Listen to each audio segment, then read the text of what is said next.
प्यारे मित्रों नमस्कार। मैं महेंद्र कुमार सहगल क्लासेस में आपका स्वागत करता हूं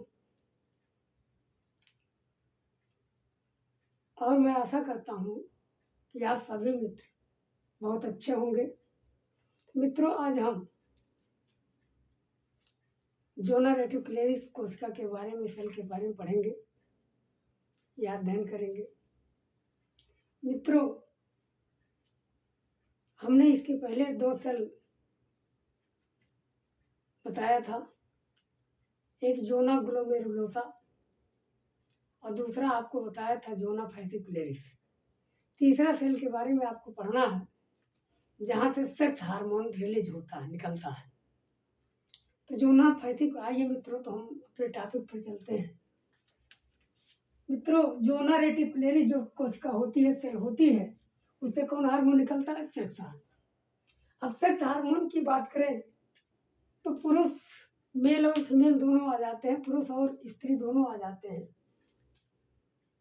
जिसमें testosterone hormone, progesterone hormone, oestrogen hormone, gonadotropic hormone, relaxin hormone, male और फीमेल मिला करके कई सारे हार्मोन होते हैं जो हम लोगों में सेक्स के लिए रिलीज होते हैं, निकलते हैं जरूरत पड़ने पर, समय समय पर।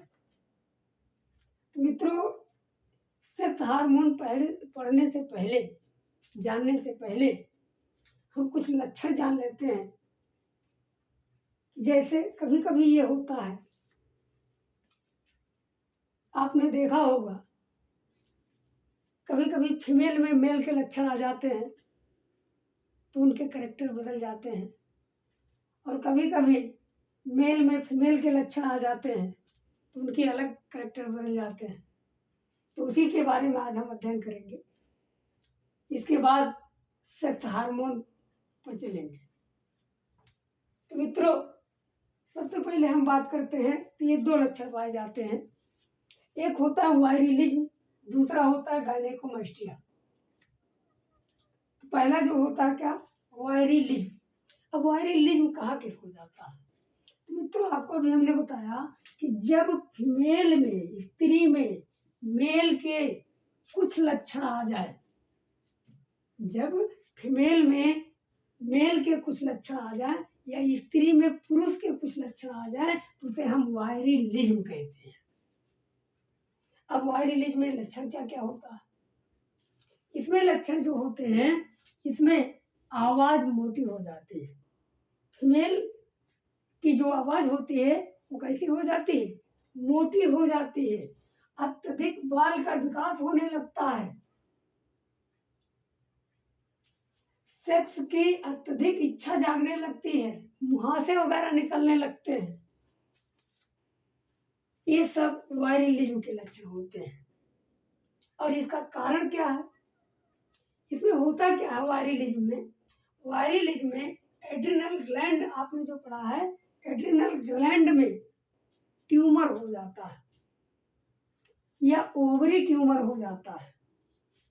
तब ये सारे लक्षण, जिसके कारण जो हार्मोन रहते हैं वो असामान्य रूप से रिलीज होते हैं, असामान्य रूप से उत्पादन होता है, निकलने लगता है। तो जब इसमें एड्रिनल ग्लैंड में ट्यूमर वगैरह हो जाता है या ओवरी में ट्यूमर हो जाता है तो हार्मोन अत्यधिक, आवश्यकता से अधिक असामान्य रूप से उत्पादन होता है, रिलीज होता है। इससे पता चल रहा है कि हार्मोन सारे डिस्टर्ब हो जाते हैं, जो लैंगिक हार्मोन है। और इस की जांच कराने के लिए डॉक्टर जो लिखता है, तो डॉक्टर इनको सबसे पहले एक टेस्ट लिखता है जिसका नाम है डेक्सामेथासोन सप्रेशन। कौन सा टेस्ट लिखता है? डेक्सामेथासोन सप्रेशन एक टेस्ट होता है। इसको कराने के बाद ये लक्षण पता चलता है कि हाँ, ये लक्षण वास्तव में है। तब इसके बाद जांच होती है।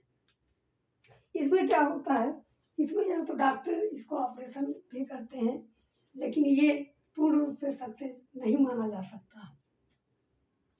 तो आपने समझ लिया वायरिलिज्म का मतलब क्या हुआ। जब फीमेल में मेल के लक्षण आ जाए तो उसे हम क्या कहते हैं? वायरिलिज्म कहते हैं। और ये किसके कारण होता है? एड्रिनल ग्लैंड में ट्यूमर हो जाता है या ओवरी में ट्यूमर हो जाता है, तब ये होता है। इसके लक्षण क्या क्या हैं? आवाज़ मोटी हो जाती है, अत्यधिक बाल का विकास पुरुषों की तरह महिलाओं में होने लगता है, मुहासे वगैरह निकलने लगते हैं और सेक्स की अत्यधिक इच्छा होने लगती है, सेक्स की इच्छा में वृद्धि होने लगती है इसका मतलब।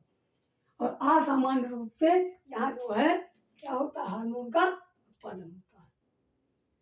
और इसमें जांच कौन करवाता है? डॉक्टर। तो डॉक्टर डेक्सामेथासोन सप्रेशन एक टेस्ट करवाता है, इसकी जांच करवाने के लिए कौन सा टेस्ट होता है? Dexamethasone suppression test. चलिए आइए मित्रों दूसरे टॉपिक पे चलते हैं, गायनेकोमेस्टिया। क्या नाम भैया? गायनेकोमेस्टिया। अब गायनेकोमेस्टिया क्या है? सेम उसी का उल्टा कर दो, जैसे वायरिलिज्म था वैसे उसी का परिभाषा में उसी का उल्टा कर दो, वायरिलिज्म। यहाँ पर गायनेकोमेस्टिया में जब मेल में अर्थात पुरुष में फीमेल के लक्षण आ जाए तो उसे हम गायनेकोमेस्टिया कहते हैं। यानी जब पुरुष में स्त्री के लक्षण आ जाए तो उसे हम गायनेकोमेस्टिया कहते हैं। कौन क्या कहते हैं भैया? गायनेकोमेस्टिया। अब इसमें क्या होता है? इसमें क्या होता है कि ये इसमें आवाज, पुरुषों की आवाज कैसे हो जाती है? पतली हो जाती है, महिलाओं की तरह स्त्रियों की तरह मटकने लगते हैं, स्तन का विकास होने लगता है। तो ये 3-4 लक्षण ऐसे होते हैं। अब स्तन का विकास हुआ तो मेमोरी जो टिश्यू है, स्तन जो ऊतक है, उसमें वृद्धि होने लगती है। कुछ लोग क्या करते हैं, उस स्तन की वृद्धि जो होती है उसकी कमी करवाते हैं और डॉक्टर जो है एक सर्जरी करता है जिसको हिंदी में कहते हैं पुरुष स्तन कमी या रिडक्शन मैम प्लास्टिक सर्जरी। फिर से सुनो, पुरुष हिंदी में क्या कहेंगे? पुरुष स्तन कमी। अंग्रेजी में इस टेस्ट को क्या कहते हैं? इस सर्जरी को क्या कहते हैं? Reduction ma'am plastic surgery. Doctor कर देता है ताकि उसका स्तन वगैरह कम हो जाए। और इसमें होम्योपैथ दवा भी है, इसको हमने लिखा भी है, देखिए कि दवा कौन सी है। होम्योपैथ दवा में होम्योपैथी मेडिसिन जो होता है वो फाइटोलेका 200। इसमें दवा कौन प्रयोग होता है? फाइटोलेका 200 इसमें दवा प्रयोग किया जाता है, डॉक्टर प्रयोग करता है। ये होम्योपैथिक दवा है। तो इतना आप समझ गए कि जब गायनेकोमेस्टिया क्या है? जब मेल में या पुरुष में फीमेल के लक्षण आ जाए तो उसे हम गायनेकोमेस्टिया कहते हैं। इसमें लक्षण क्या होता है? जो पुरुषों की आवाज होती है वो पतली हो जाती है, महिलाओं की तरह स्त्रियों की तरह मटक कर चलने लगते हैं, स्तन वगैरह का विकास हो जाता है। इसका मतलब स्तनों में जो टिश्यू है ऊतक है वो बढ़ने लगते हैं, मेमोरी में जो टिश्यू है बढ़ने लगते हैं, वृद्धि होने लगती है। अब होता क्या है? डॉक्टर या तो इसका सर्जरी करता है, और सर्जरी का क्या नाम है? हिंदी में कहना चाहेंगे तो पुरुष स्तन कमी हो सकता है, और अंग्रेजी में जो उसका टेस्ट नाम है वो रिडक्शन मैम प्लास्टिक सर्जरी कहलाता है। और होम्योपैथ में दवा क्या है? फाइटोलेका 200। फाइटोलेका 200। तो ये जो है आपके सेक्स हार्मोन से सबसे पहले ये लक्षण जो आते हैं कुछ लोगों में, तो उस लक्षण के बारे में आपने समझा। अब अगला हार्मोन, सेक्स हार्मोन, हम अगले क्लास में आपको बताएंगे। मित्रों पुनः आप लोगों को एक बार फिर नमस्कार